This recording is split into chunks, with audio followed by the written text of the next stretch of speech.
করছি এখানে যারা দাঁড়িয়েছেন আপনাদের হাতে পায়ে ধরে বলছি আপনারা মহাপ্রভুর বিগ্রহের সম্মুখে ছেড়ে দেন।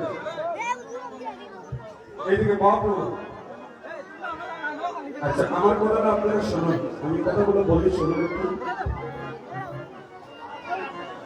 হরে কৃষ্ণ।